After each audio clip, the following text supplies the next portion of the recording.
poinnya itu untuk PPDB Bapak Ibu. Maka kenapa PPDB itu tidak ada pembayar pendaftaran ya, karena udah di cover oleh dana BOS. Kemudian pengembangan perpustakaan, kenapa fokusnya di dana BOS itu ke perpustakaan, beli buku, rak, kipas angin dan lain sebagainya, karena itu poin nomor 2.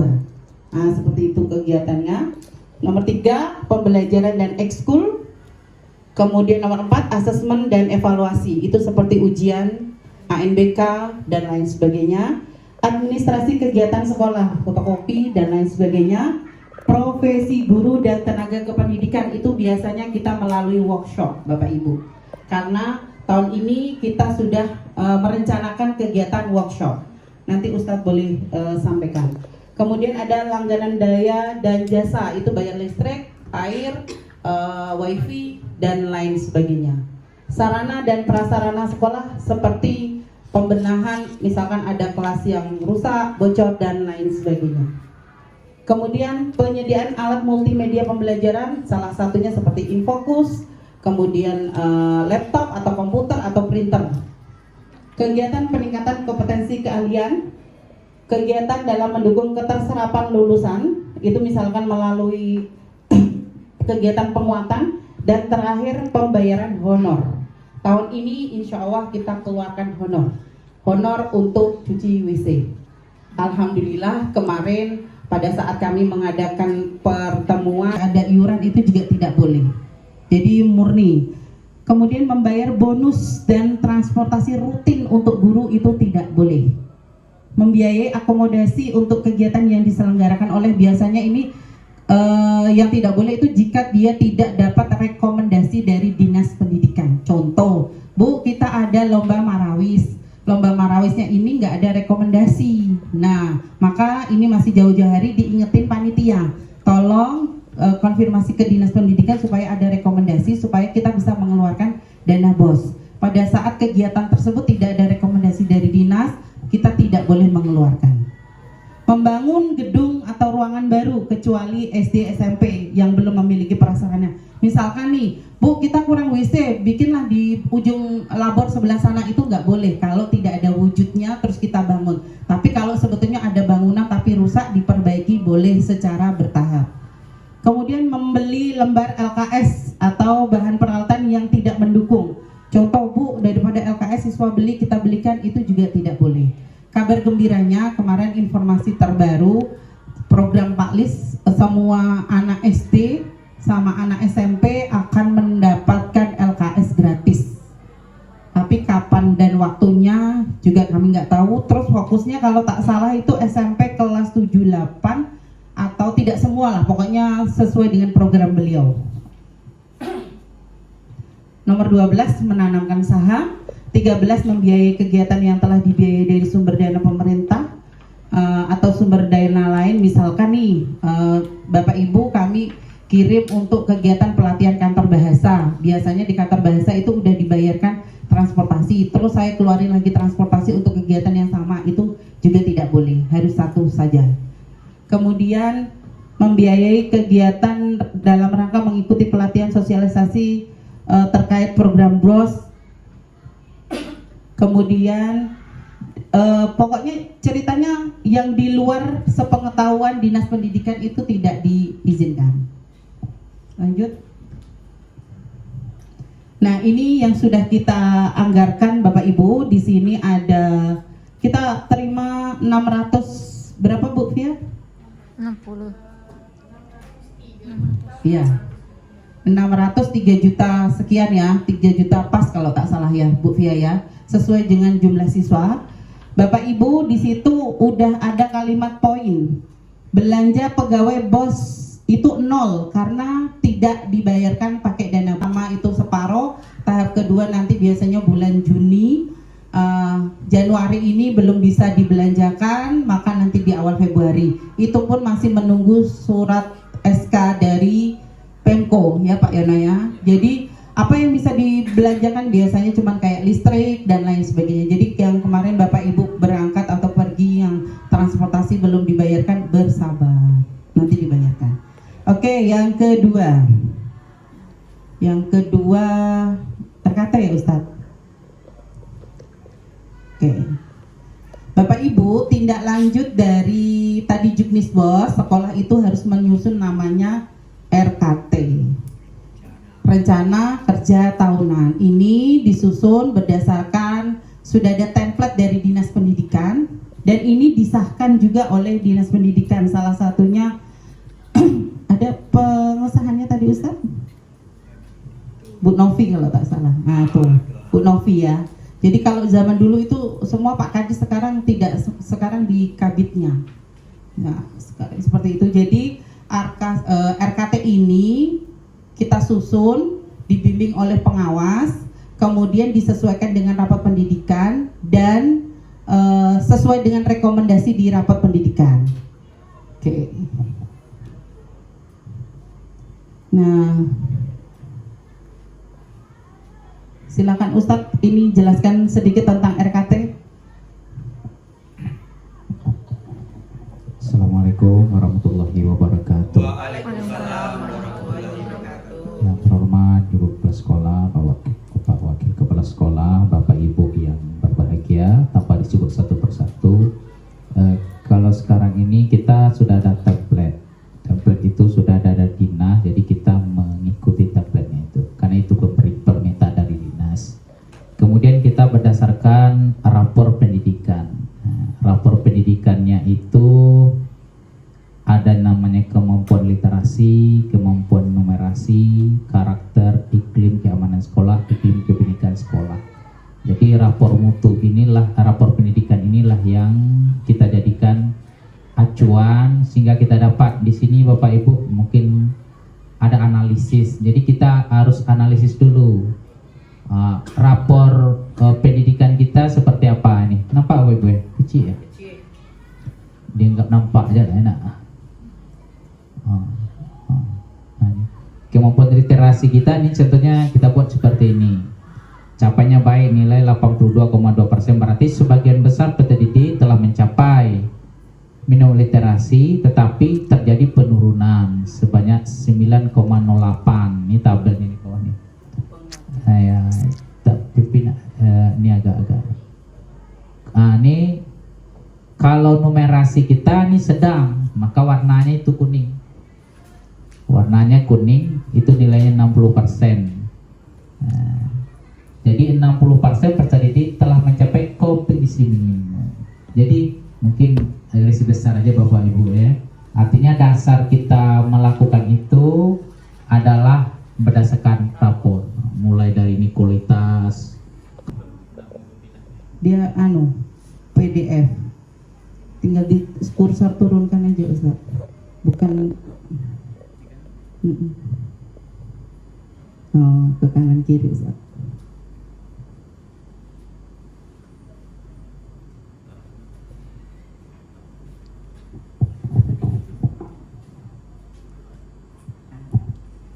Jadi ini surat edarannya kemarin. Iya, kanan kiri ya Ustaz. Oh siap. Oke. Sebelum saya lanjutkan tentang 7 kebiasaan, Bapak Ibu kalau boleh saya bertanya, sudahkah kita memahami 7 kebiasaan anak Indonesia hebat? Yuk sama-sama Bu, Bapak Ibu. Yang pertama apa? Bangun pagi, siap, betul. Yang kedua, beribadah. Oke, yang ketiga, olahraga. Poin tuh. Berarti bangun pagi, beribadah, olahraga. Yang keempat, makanan bergizi atau sehat. 5, gemar belajar. Gemar belajar dulu posisi di sekolah. Setelah itu yang keenam, bersosial atau bermasyarakat. Yang ketujuh, tidur cepat. Nah, kalau kita sudah memaknai, sebetulnya ini adalah rutinitas kita yang biasa. Cuman kenapa menjadi luar biasa dan dibumingkan? Karena ternyata harus, kata pemerintah harus dievaluasi. Maka dari pertemuan MKKS itu kita menganalisis dari program itu, kemudian membuat kesepakatan. Yang pertama, kesepakatannya adalah Bapak Ibu, kita harus punya indikator untuk melakukan 7 pembiasaan ini. Contoh yang sudah dirancang adalah seperti ini Bapak Ibu. Sekolah dibebaskan boleh secara digital, boleh secara cetak. Ini adalah contoh salah satu jurnal. Jadi membuat ini itu dasarnya dari jurnal yang juknis yang sudah di-share. Pertama, cover itu terdiri dari nama siswa, kelas, dan wali kelas. Ini sudah disusun beberapa kemarin oleh wakil dan beberapa orang guru. Kemudian di sini ada satu lembar ini untuk 1 bulan. Satu lembar ini untuk 1 bulan, Bapak Ibu. Template yang ada di sini itu pertama, bangun pagi, beribadah, olahraga, makan sehat, gemar belajar, bermasyarakat, tidur cepat. Ada tulisannya Y dan T. Y itu berarti dilakukan, T itu tidak. Orang tua maupun siswa tinggal menceklis. Misalkan nama si ini, si Rizky Ramadan misalkan, dia nggak bangun pagi.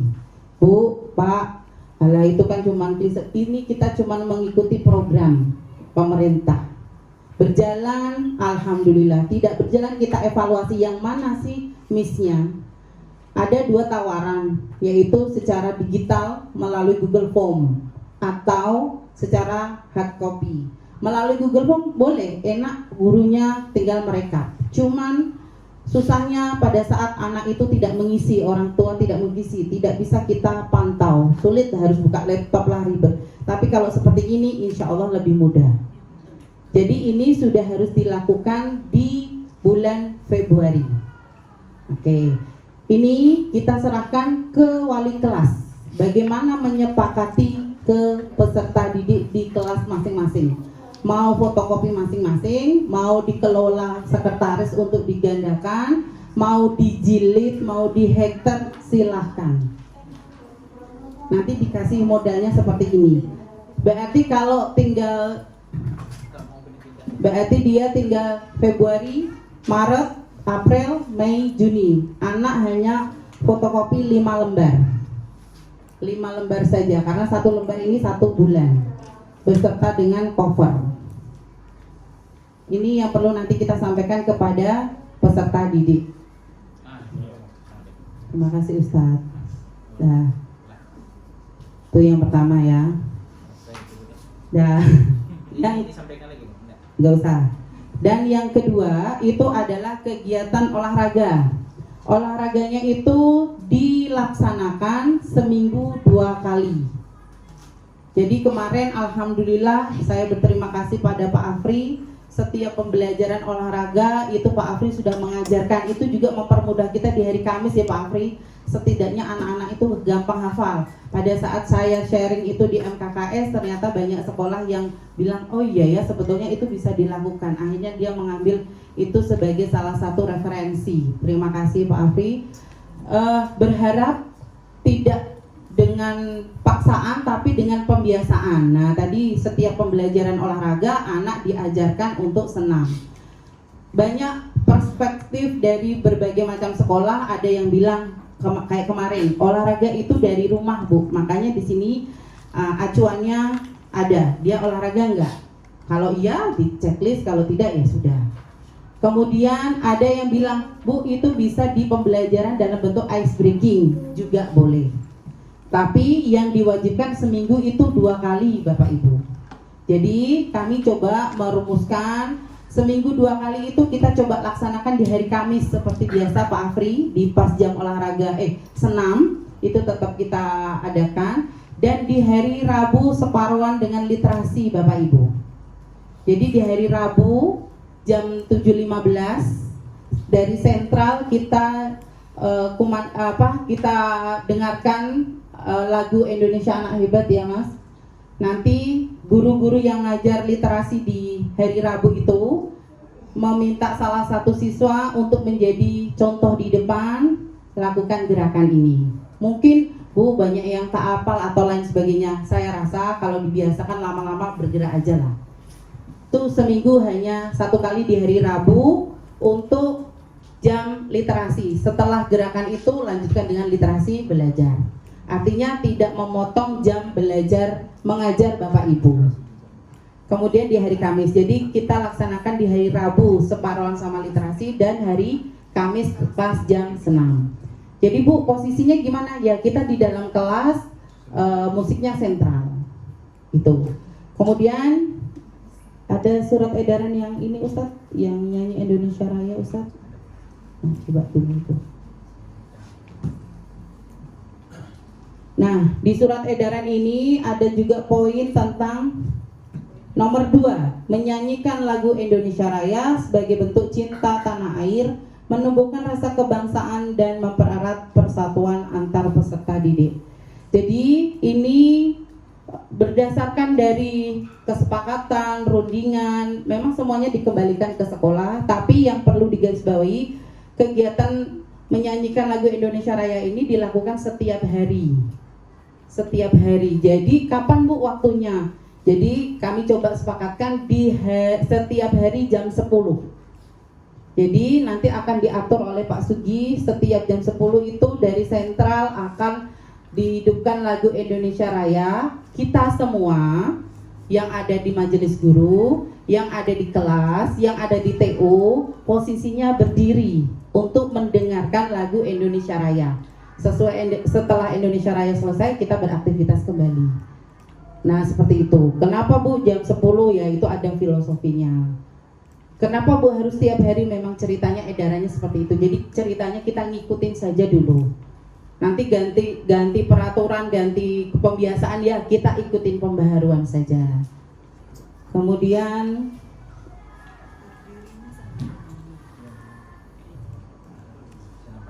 Suasana pagi udah ya, nomor 1 tadi sudah ya, yang kita sepakati hari Rabu sama Kamis. Nomor 2 menyanyikan lagu Indonesia Raya. Yang ketiga berdoa bersama sesuai keyakinan. Itu sudah kita lakukan.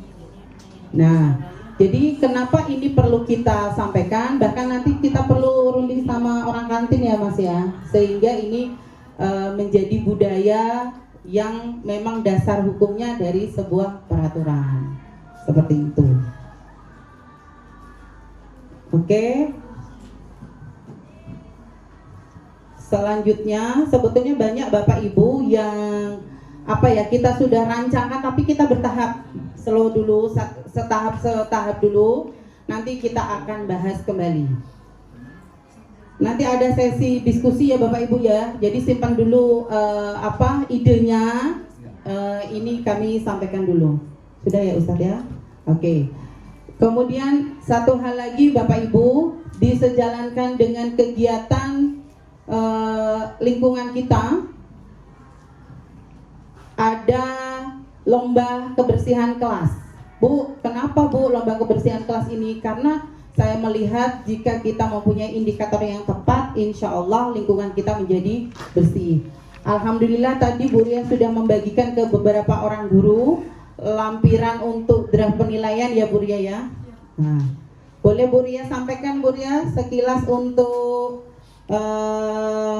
kriterianya. Jadi Bapak Ibu, saya mohon bantu dan dukungannya. Kegiatan ini adalah untuk bagaimana kita bisa berkeadilan memberi penilaian kebersihan terhadap kelas supaya selalu terjaga kebersihannya. Silakan Bu Ria. Baik, terima kasih Ibu. Assalamualaikum warahmatullahi wabarakatuh. Waalaikumsalam warahmatullahi wabarakatuh. Bapak dan Ibu, sebelumnya sudah kami bagikan contoh kriteria penilaian kelas yang akan kita laksanakan insya Allah mulai Senin ya Bu. Bapak Ibu, kita bahas yang penilaiannya ini dulu yang dibuka Pak Ustadz. Untuk penilaian, kita kembali seperti sebelumnya yang pernah kita laksanakan. Jadi dinilai siapa? Dinilai oleh semua guru yang masuk tanpa terkecuali. Semua guru yang masuk mulai dari jam pelajaran pertama sampai keempat atau kelima guru yang masuk pada hari itu. Dan ada 3 item yang kita nilai. Yang pertama itu kelasnya, kemudian ada taman dan parit, serta tong sampah. Jadi setiap Bapak Ibu masuk ke kelas, yang pertama Bapak Ibu lakukan adalah menilai kelasnya dulu. Jadi dia mau di jam pertama, jam kedua, ataupun di jam ke 8-9, semua guru yang masuk diharapkan dapat memberikan penilaian. Ini dilakukan agar adanya keberadilan untuk semua kelas. Kemudian untuk peningkatan kebersihan ya Bu, karena setelah kemarin kami melakukan penilaian hanya pada Jumat pulang sekolah, anak-anak hanya bersihnya di Jumat itu saja pas pulang sekolah. Sisanya sampahnya berserakan, paritnya tak usah cakap lagi. Kemudian tamannya juga tidak dirawat. Sehingga kita coba ke Ibu Kepala Sekolah bagaimana kita merancang lagi Ibu penilaian itu sehingga anak itu seharian kelasnya dapat bersih sehingga membuat Ananda juga nyaman belajar di kelas. Nah, itu ada kolom poin 1, 2, 3, 4 pada setiap penilaian kelas, taman dan tong sampah. Bapak Ibu boleh memberikan tanda checklist atau contran pada kolom 1 atau kolom 2, kolom 3 serta kolom 4 yang nanti sesuai kriteria penilaian yang kita bahas. Kemudian Bapak Ibu nanti mentotalkan jumlah penilaian Bapak Ibu pada hari itu. Satu guru itu nanti akan maksimal memberikan 12 poin jika semuanya dianggap bersih. Kemudian Bapak Ibu wajib memberikan paraf di ujung penilaian yang Bapak Ibu Ibu guru berikan. Ini juga nanti akan kami sampaikan ke sekretaris kelas masing-masing. Karena jika ada Bapak Ibu yang tidak memberikan penilaian, maka yang rugi adalah kelasnya. Karena setiap Jumat akan kita tarik setiap kelas itu dan akan kita ambil rekap total penilaian per minggunya. Kemudian untuk yang ini paham ya Bapak Ibu ya. Sepertinya ini kalau seperti Pak Nasrul, Pak Kalpian, ini Pak Surya, Pak J belum ya waktu itu ya. Itu sudah mengerti lah ya untuk pengisian yang penilaian kebersihan kelas khususnya pada belangko ini. Ya benar? Jika guru itu tidak hadir, misalnya ada sesuatu hal pergi, bolehkah guru piket yang mengisi? Ya, jika guru tidak hadir, nanti kita akan mengarahkan siswa mendatangi guru piket untuk memeriksa kelasnya. Jadi Bapak Ibu guru piket juga pada saat ingin memberikan penilaian dicek dulu. Hal itu untuk inilah ya penilaian real gitu. Jadi tambahan Bapak Ibu guru piket ada keliling-keliling sedikit gitu ya. Oke. Baik Bapak Ibu yang kita menuju ke kriteria penilaian kelas. Jadi Bapak Ibu tidak bisa memberikan sembarang penilaian. Artinya penilaian diberikan adalah sesuai dengan yang sudah kita tentukan pada kriteria penilaian kelas berikut. Yang pertama berkaitan dengan penilaian kelasnya. Ada 4 item yang kita nilai. Satu item itu bernilai 1 poin. Jadi jika dia memenuhi ke-4 poinnya, maka total nilai dia 4 poin pada hari itu. Yang pertama, dia memiliki perlengkapan kebersihan. Kenapa kami memilih yang ini? Yang pertama, karena ada kelas yang tak punya sapu, tak punya serokan. Jadi yang minimal dia punya 1, berarti dia punya. Memiliki perlengkapan kebersihan ya Bapak Ibu. Jadi Bapak Ibu juga harus mengecek. Kemudian yang kedua, kelas dalam kondisi bersih dan tidak ada sampah di lantai. Jadi kondisi bersih ini kita fokus pada lantainya yang disapu. Kalau dia siang mungkin tidak ada sampah yang dia buang di kolong-kolong mejanya seperti itu. Kemudian yang ketiga, perlengkapan kebersihan kelas tertata dengan rapi. Karena ada beberapa kelas yang kami temukan berserakan, di depan ada sapunya, di belakang ada gitu. Jadi tertata dengan rapi. Dan yang keempat, memiliki pojok baca dan tertata rapi. Negeri 11 punya FB yang sungguh luar biasa. Diikuti dengan FB-nya Pak James sama Pak Sugianto, paling the best untuk masa yang akan datang. Masa datang. Pak Sugianto adalah Datang.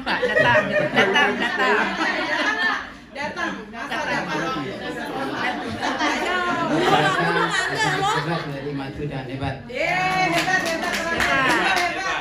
Hebat.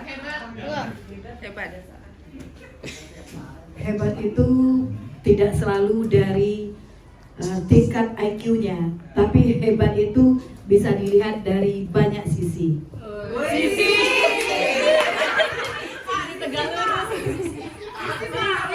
Sisi pandang seseorang terhadap sesuatu itu tidak sama. Jadi belum tentu apa yang katakan orang itu salah dan yang kita katakan itu juga salah.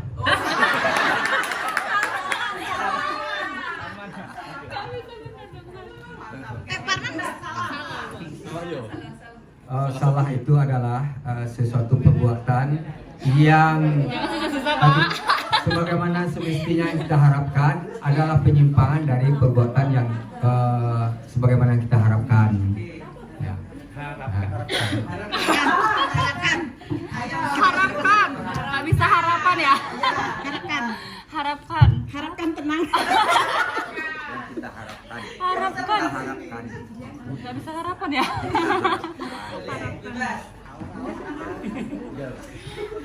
Harapan untuk SMP Negeri 11 kedepannya semakin berjaya. Jaya Indra Jaya.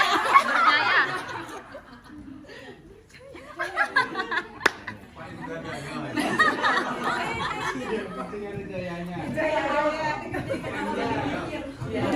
Jaya abadi selamanya. Jaya abadi selamanya. Berjaya adalah moto hidup saya untuk kedepannya.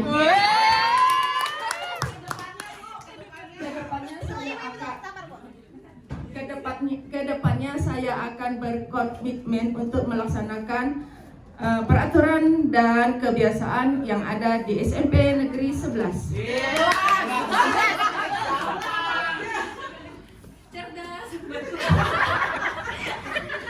Wah, 11 ya? 11 adalah 11 ciri khas dari SMP kita ini. Mari kita tingkatkan gaya belajar kita untuk masa depan anak-anak kita.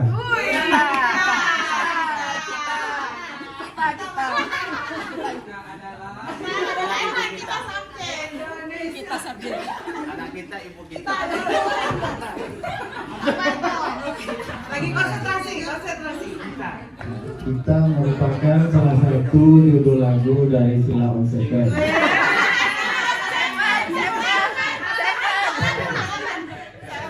Pakai bahasa Inggris. 7 itu ada angka sebelum angka 10.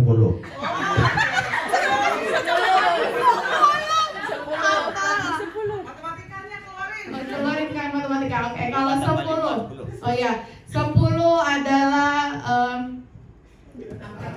angka gabungan antara Yuni dan Pak Sugianto. Jadi Sugianto nih. Ya, Sugianto. Ngapa Sugianto?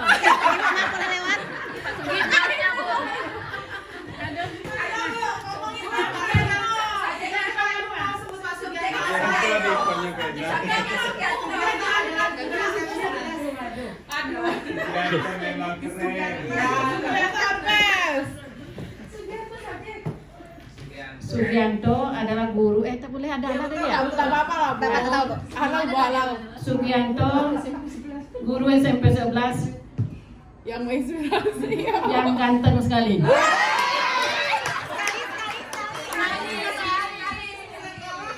Ganteng sekali itu saya ibaratkan seperti Gunung Merapi.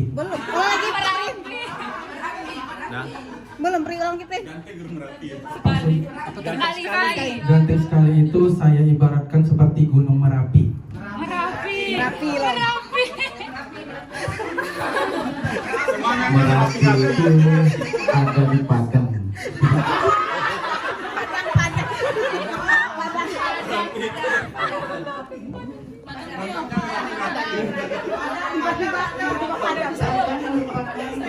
Tempat lahir dari salah satu mahasiswa PPD yaitu saudari Arsi. Semoga Kak Arsi kedepannya menjadi guru profesional yang baik dan bisa membuat peserta didiknya bahagia. Saya bahagia bisa menjadi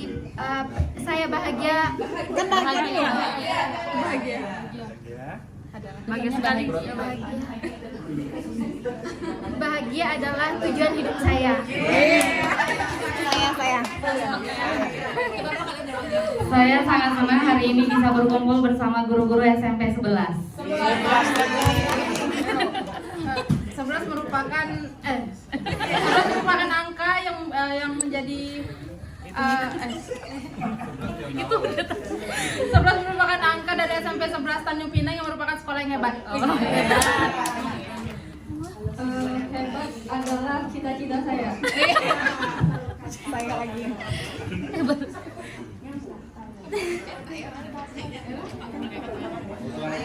Saya ingin menjadi guru yang profesional.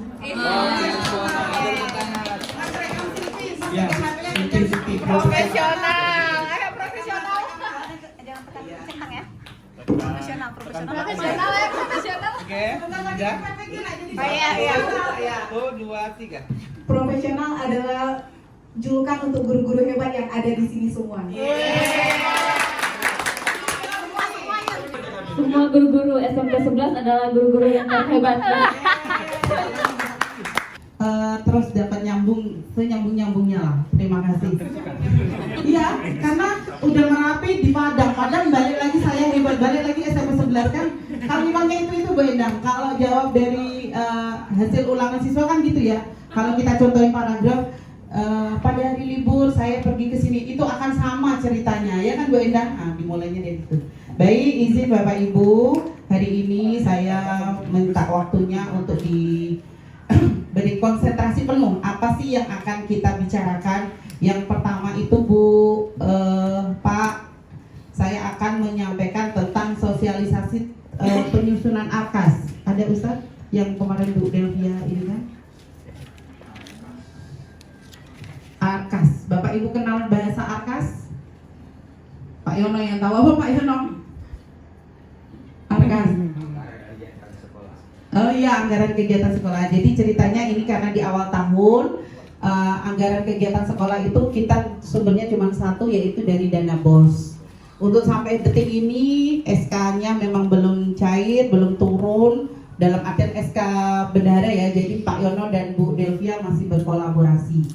Alhamdulillah dana BOS itu cair kemarin sekitar tanggal 23-an, tapi belum bisa dibelanjakan karena sekarang peraturannya transaksi di atas tanggal 25 sampai 30 atau 25 ke atas itu tidak boleh di CMS. Misalkan nih Bu